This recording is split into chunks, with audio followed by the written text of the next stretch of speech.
Alexandre se réveilla en sursaut, le cœur battant, alors que la porte de sa chambre s'ouvrait violemment.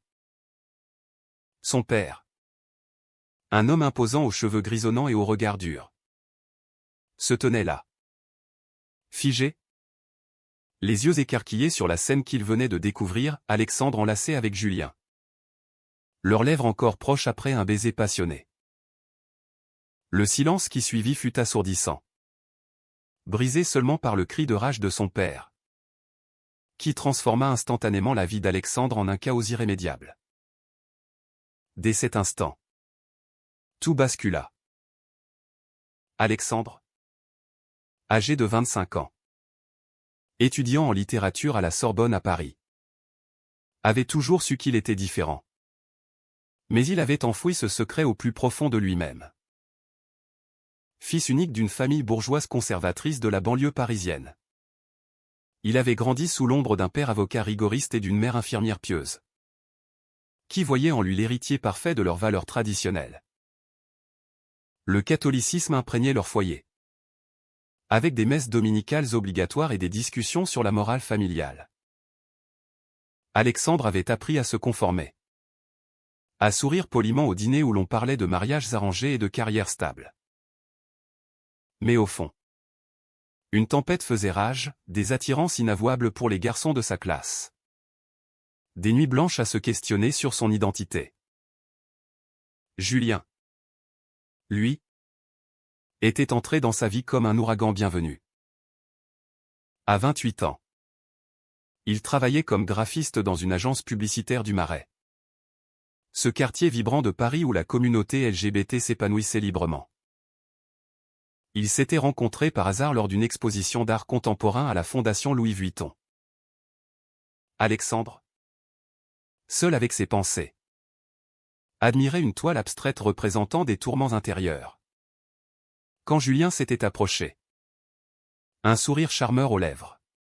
« On dirait que cette peinture parle de toi », avait-il dit d'une voix chaude, déclenchant une conversation qui avait duré des heures. Julien était ouvert, assumé, avec une assurance qui fascinait Alexandre. Issu d'une famille plus libérale de Lyon, il avait fait son coming out à 18 ans sans drame majeur, bien que ses parents aient eu besoin de temps pour l'accepter. Leur relation avait commencé innocemment, des cafés en terrasse, des promenades le long de la Seine, des discussions sur la littérature et la société. Alexandre se sentait vivant pour la première fois. Mais la peur le rongeait. Il mentait à ses parents sur ses sorties, prétextant des révisions avec des amis. Julien, patient, comprenait les enjeux. Prends ton temps, Alex. Mais souviens-toi, vivre dans le mensonge, c'est comme une prison dorée. Ces mots résonnaient en Alexandre, qui oscillait entre l'euphorie de leur moment volé et l'angoisse d'être découvert. Ce soir fatidique, il s'était retrouvé dans l'appartement d'Alexandre, que ses parents lui louaient près de l'université. Croyant la maison vide pour le week-end, ils avaient laissé libre cours à leur affection. Le baiser avait été intense. Un mélange de tendresse et de désir refoulé. Mais le père d'Alexandre était rentré plus tôt que prévu d'un voyage d'affaires, alerté par un pressentiment vague après un appel de la mère inquiète. La confrontation fut brutale. « Qu'est-ce que c'est que ça ?» hurla le père, les veines saillantes sur le front. Julien se leva d'un bond, tentant de s'interposer. Mais Alexandre le retint, paralysé. Le père attrapa Alexandre par le col, le secouant comme un enfant fautif. « Tu es une honte. Une abomination. » Les mots fusaient, chargés de dégoût et de colère. Julien essaya de raisonner. « Monsieur, calmez-vous. Parlons-en. » Mais le père le poussa violemment vers la porte. « Sortez de chez moi. Et ne revenez jamais. » Alexandre, les larmes aux yeux, murmura « Papa. » S'il te plaît. Mais c'était trop tard. Le père appela la mère, qui arriva en larmes 1 heure plus tard. La soirée se transforma en un tribunal familial improvisé. Comment as-tu pu nous faire ça, pleurait la mère. Nous t'avons élevé dans la foi. Et voilà comment tu nous remercies? Alexandre tenta d'expliquer. De dire que c'était qui il était. Mais ses mots se perdaient dans le tumulte. Julien avait été chassé, laissant Alexandre seul face à la tempête. Cette nuit-là, il fut sommé de faire ses valises. Tu n'es plus le bienvenu ici tant que tu n'auras pas changé, déclara le père. Froidement.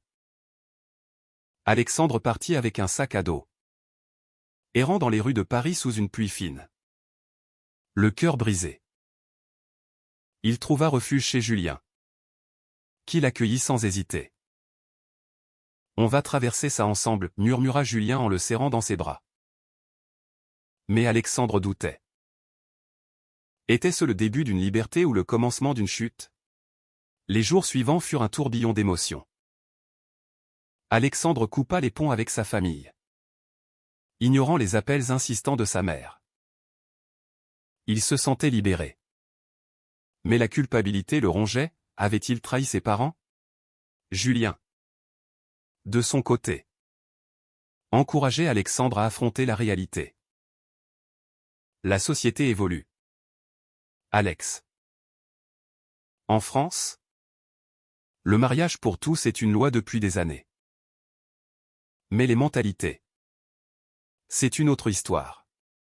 Il parlait des discriminations subtiles au travail, des regards obliques dans la rue, des amis qui s'éloignaient. Alexandre réalisait que son coming out forcé n'était pas seulement personnel, c'était un combat contre les normes sociétales. Pourtant, des fissures apparurent. Julien, habitué à une vie ouverte, poussait Alexandre à s'assumer publiquement. Allons à la Pride ensemble, proposa-t-il un jour. Alexandre hésita, terrifié à l'idée d'être vu. Et si mes parents l'apprenaient? Ou mes profs? Julien soupira, c'est ça. La vie? Alex. Des choix. Alexandre se sentait pressé. Comme si Julien ne comprenait pas pleinement la profondeur de son conflit intérieur. Il repensait à son enfance. Au sermon du prêtre sur le péché. Au dîner où l'homosexualité était moquée. Était-il vraiment prêt à tout sacrifier? Les semaines passèrent. Et Alexandre s'installa temporairement chez Julien dans son petit appartement du Marais. Le quartier, avec ses rues animées et ses drapeaux arc-en-ciel, offrait un contraste saisissant avec la banlieue étouffante de son enfance. Ici, les couples comme eux se promenaient main dans la main sans crainte. Mais pour Alexandre, chaque sortie était une épreuve. Il sursautait au moindre regard, imaginant des jugements silencieux. Julien tentait de le rassurer, Paris est une ville tolérante. Regarde autour de toi. Pourtant, Alexandre savait que la tolérance était fragile. Il avait lu des articles sur les agressions homophobes. Même dans la capitale. Au travail, Julien faisait face à ses propres défis. Son patron, un homme d'une 50aine d'années, conservateur déguisé en progressiste, avait remarqué des changements dans son comportement. Tu sembles distrait ces temps-ci, lui avait-il dit lors d'une réunion. Julien avait haussé les épaules. Mais il sentait la pression monter. Il n'avait jamais caché son orientation. Mais avec Alexandre maintenant impliqué, il craignait que des rumeurs ne circulent. Alexandre, de son côté, luttait pour se concentrer sur ses études. Ses notes chutaient. Et un professeur bienveillant l'avait pris à part, quelque chose te tracasse. Alexandre? Il avait nié. Mais la vérité bouillonnait en lui. Puis vint le premier contact avec la famille. Un appel de sa mère. Tard le soir. Alex? Reviens à la maison. Ton père regrette ces mots. Alexandre sentit son cœur se serrer. Julien. À ses côtés. Secoua la tête, c'est un piège. Ils veulent te guérir au point. Alexandre raccrocha. Troublé. Était-ce possible que ses parents changent? Il décida d'aller les voir seul. Contre l'avis de Julien. La rencontre fut tendue. Assis dans le salon familial. Sous le crucifix accroché au mur. Son père parla d'une voix grave, « Nous t'aimons. Mais ce choix est un péché. Nous connaissons un thérapeute qui peut t'aider. » Alexandre explosa, « Ce n'est pas un choix. C'est qui je suis. » Sa mère pleura, « Pense à nous. À la famille. Que diront les voisins? » Alexandre partit en claquant la porte. Plus déterminé que jamais. Mais en rentrant, il trouva Julien furieux. « Tu y es allé sans moi. Tu me fais confiance ou pas ?» Leur première dispute éclata. Révélant des failles, Julien se sentait exclu. Alexandre accablé par la culpabilité. La société pesait lourd. Alexandre rejoignit un groupe de soutien LGBT à Paris, où il rencontra d'autres jeunes dans des situations similaires. Là, il entendit des histoires de rejet, de suicides évités de justesse, de réconciliations improbables. Une femme trans lui confia, « La famille. C'est pas toujours le sang. C'est ceux qui t'acceptent. » Ces mots l'apaisèrent. Mais aussi l'effrayèrent. Était-il prêt à couper définitivement les liens? Julien, jaloux de ses nouvelles amitiés, commença à douter. Tu passes plus de temps avec eux qu'avec moi. Alexandre rétorqua, j'ai besoin d'espace pour guérir. La tension montait, menaçant leur relation naissante. Un soir, lors d'une fête chez des amis de Julien, tout dérapa. Alexandre, ivre pour la première fois, confia à un inconnu ses doutes sur sa famille. L'inconnu, un activiste, l'encouragea à porter plainte pour discrimination. Julien, entendant cela, intervint, c'est ta famille. Pas des criminels. La dispute s'envenima devant tout le monde. Alexandre cria, tu ne sais pas ce que c'est d'être rejeté. Julien répliqua, et toi? Tu ne sais pas ce que c'est de se battre pour qui on est. Ils rentrèrent séparément. Le silence pesant entre eux. Le lendemain, Alexandre reçut un email de son père, une invitation à un dîner familial avec un prêtre. Pour discuter calmement. Julien le dissuada, c'est une embuscade. Mais Alexandre, espérant un miracle, accepta. Au dîner, l'ambiance était glaciale. Le prêtre, un homme doux mais ferme, parla de thérapie de conversion. Alexandre se leva. Outré, vous voulez me laver le cerveau. Son père tenta de le retenir, c'est pour ton bien. Alexandre s'enfuit, appelant Julien en larmes. Celui-ci vint le chercher. Mais leur étreinte fut froide. Tu vois? Ils ne changeront pas. Alexandre murmura, peut-être que moi non plus. La pression sociale s'intensifia. À l'université, des rumeurs circulèrent après qu'un ancien ami de la famille eût vu Alexandre avec Julien. Un professeur conservateur le nota plus sévèrement, prétextant des distractions. Alexandre se sentait traqué. Julien, de son côté, affronta son patron qui avait fait une remarque homophobe déguisée. Si vous avez un problème avec qui je suis, dites-le. Le patron rit, c'est juste une blague. Mais Julien sentit sa carrière en péril. Les mois suivants furent un tourbillon de conflits internes. Alexandre, hanté par le rejet familial, commença à questionner sa relation avec Julien. Était-ce de l'amour vrai ou un refuge temporaire? Julien, sentant le doute, devint distant. Si tu n'es pas sûr, peut-être qu'on devrait faire une pause. Ces mots blessèrent Alexandre, qui répliqua, c'est facile pour toi. Tu n'as pas tout perdu. Leur relation se fissura, marquée par des silences et des reproches. Alexandre passa plus de temps au groupe de soutien, où il rencontra Lucas, un jeune homme de 23 ans qui avait vécu un rejet similaire.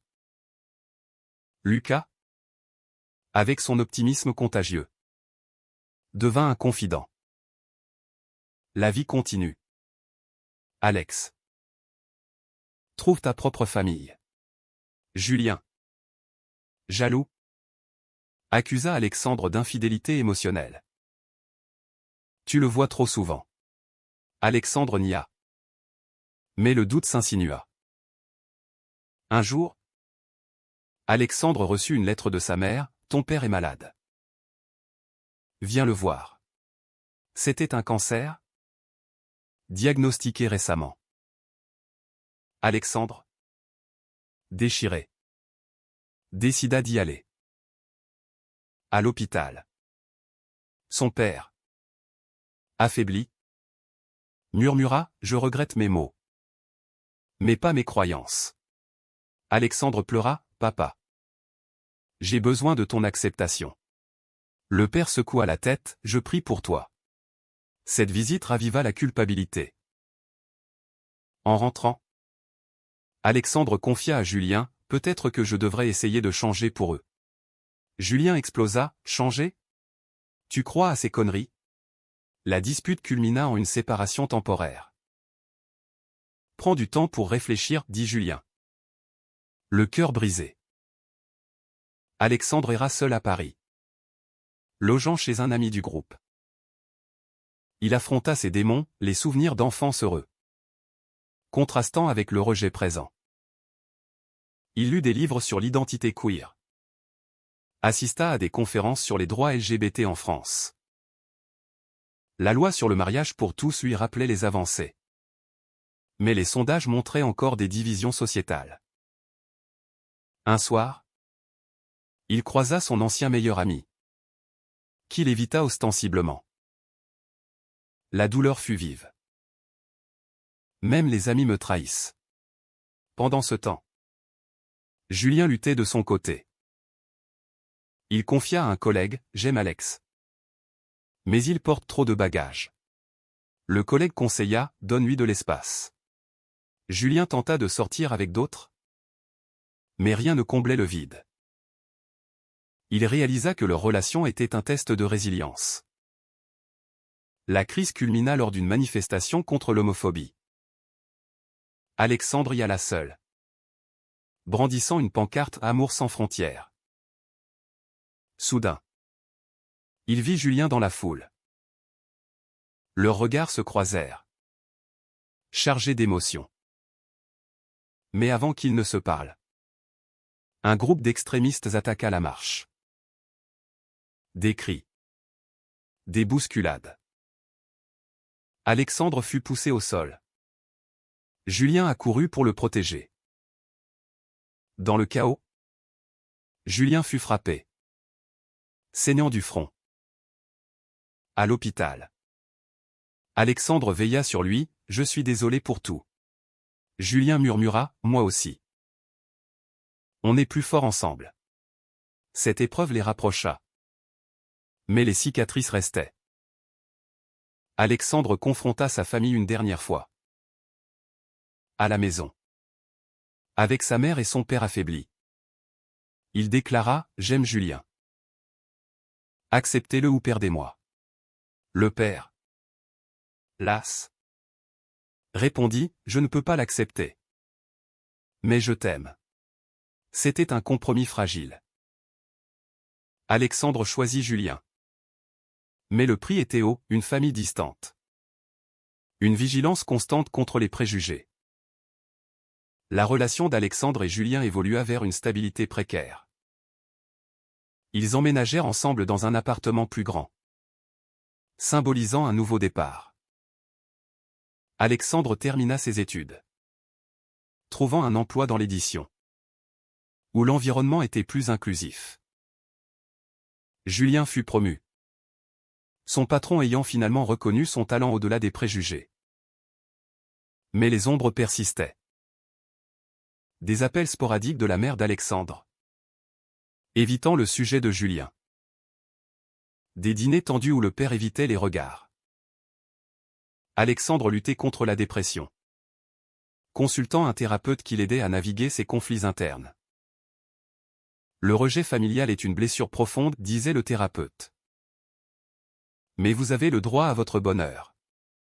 Julien, de son côté, affronta ses propres doutes. Avait-il poussé Alexandre trop vite? Leur amour était-il assez fort pour surmonter les épreuves? Un soir, lors d'une promenade au jardin des Tuileries, Julien posa la question « Veux-tu qu'on se marie ?» Alexandre hésita « Avec ma famille contre nous ?» Julien répondit « C'est notre vie, pas la leur. » Alexandre accepta, mais avec appréhension. La préparation du mariage raviva les tensions. Inviter la famille? Alexandre envoya une invitation, reçue par un silence. Le jour J, dans une petite mairie de Paris, seuls des amis étaient présents. L'absence des parents pesa lourd sur Alexandre, qui pleura en privé. Pourtant, ce mariage fut un acte de défiance. Les médias locaux en parlèrent vaguement, soulignant les progrès sociétaux en France. Mais Alexandre savait que les batailles continuaient, des lois contre la discrimination, mais des actes homophobes persistants. Un ami du couple fut agressé, rappelant la vulnérabilité. Julien et Alexandre s'engagèrent dans l'activisme, rejoignant des associations comme SOS Homophobie. On ne peut pas changer le monde, mais on peut changer des vies, disait Julien. Avec le temps, une réconciliation timide émergea. Le père d'Alexandre, guéri de son cancer, envoya un message « Félicitations ». C'était minimal, mais un pas. La mère visita, évitant Julien au début, mais finissant par discuter poliment. Alexandre réalisa que l'acceptation totale était peut-être illusoire. Mais la tolérance était un début. Cependant, des choix moraux surgissaient. Un cousin d'Alexandre, adolescent, confia son homosexualité. Alexandre l'encouragea à s'assumer. Mais le cousin craignait le rejet familial. « Et si je perds tout comme toi ?» Alexandre répondit, « Le prix de la vérité est haut. Mais celui du mensonge est plus lourd. » Cette interaction le fit réfléchir, avait-il fait les bons choix? La vie continua, avec ses joies et ses peines. Alexandre et Julien adoptèrent un chien, symbolisant leur foyer. Mais les cicatrices intérieures restaient, des nuits d'insomnie, des disputes sur l'avenir. Était-il vraiment heureux? Où survivait-il? À la fin, Alexandre se posa devant la Seine, contemplant les lumières de Paris. Avait-il trahi sa famille pour l'amour? Ou s'était-il libéré d'une cage? La société avait évolué, mais les cœurs humains restaient complexes. Et vous? Pensez-vous qu'il est toujours juste de prioriser son identité personnelle au détriment des liens familiaux traditionnels?